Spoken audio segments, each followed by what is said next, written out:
Hello everyone and welcome to our Tuesday episode of Yolk'd. I'm Paul. And I'm Steve, and today we're going to be talking to you guys about hard-hitting stories and probably why I look so exhausted.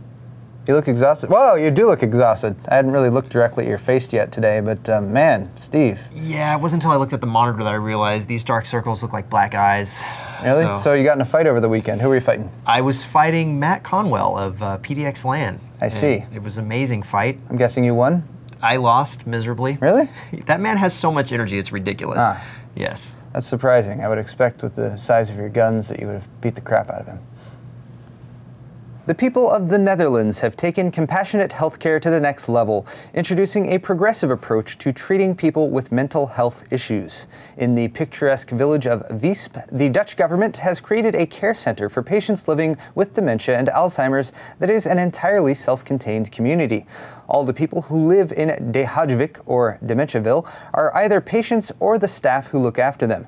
It is the brainchild of caregivers who worked with mental health patients for many years and wanted to better their quality of life and care. A security perimeter keeps patients safe from gawkers, but the village within is designed to replicate normal daily life as much as possible. This allows patients to feel independent, safe, and free. Since one of the symptoms of dementia is an urge to roam, this open-air mental care facility allows patients to experience their symptoms without the risk of wandering off into an unsafe area. As debilitating as these mental illnesses are, knowing that there is a place where sufferers can be treated with such care is a benefit to us all. How we treat the elderly and sick as a society is a testament to who we are as a culture, and our hats are off to the Netherlands for their innovative new approach to treatment. What's the oldest thing on the planet? Surprisingly, it's not the Great Larry King. It's actually a gem that's dated to be 4.4 billion years old. A tiny zircon crystal that was found on a sheep ranch in Western Australia. Dang. What's up with Australia and all the really old things there? The oldest known footprints are there, plus the Aboriginal culture is one of the oldest in the world. Scientists were able to calculate the precise age of the crystal by using an additional layer of dating called atom probe tomography. This method is able to pinpoint the mass of individual atoms of lead to more accurately track the rate of radioactive decay in the lead. To give you a little perspective as to the age of this thing, the zircon crystal was created shortly after a crust formed over the Earth's molten center, meaning that the surface cooled faster than scientists originally thought. I find it fitting that the oldest thing on the Earth is a precious gem. The age of it has made it literally priceless. Imagine holding in your hand a piece of the Earth formed before life had even started. Also, the great thing about this revelation is that if you want to keep something in hiding for as long as possible, a quiet sheep farm in Western Australia might be your best bet. Next up on Yolk'd is Take My Money. We're keeping it simple with the 4770K. I was going to say that. Oh baby, when I'm near you, I get these urges, and I just want to touch you, baby. I want to run my hands all over your body, top to bottom, spend a few hours somewhere in between. You know, I've got two things on my mind, you and me. Baby, let's make it last. Let's make it last all night long. Let's make it last. Let's make it last, baby, all night long.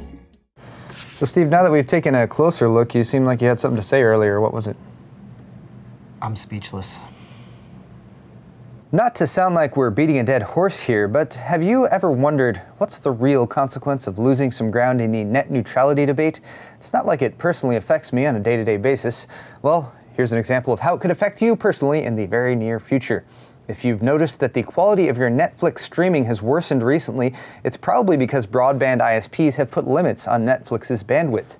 Perhaps they finally realized that there is some overlap between their subscriber base and Netflix's 44 million users, and that people actually use the internet for things. So what's the solution? What could possibly ease the burden of maintaining the intertubes for so many people? That's right, money. Like an Old Town pizzeria in Napoli, Netflix has bent over and paid the protection money that Comcast was asking for. What does that mean for you? Well, like that little pizzeria joint in Old Town Napoli, you can probably expect that Netflix will raise their rates on their services. This unfortunate development makes the recent Onion story about the Netflix infinite browsing plan, wherein subscribers would pay $5.99 to infinitely browse Netflix titles without ever actually watching them, sadly believable. When the Onion News Network starts actually becoming news, then we should all maybe start to worry. At least Netflix's direct access to Comcast's broadband could mean better streaming quality for their extensive catalog, but at what cost? If Netflix has been indentured into Comcast's feudalistic servitude already, what does this say for other original content creators? How much are they going to have to fork up to provide their customers with stutter-free streaming? Well, whatever Comcast wants, and that's why you should care. Remember when your storage disks could also double as mug coasters? Or when you had to decide between saving a couple of images that took 15 minutes to download on your 28.8 modem or a game save file from Duke Nukem? You might recall a time when one didn't need more than 300 megabytes of storage space.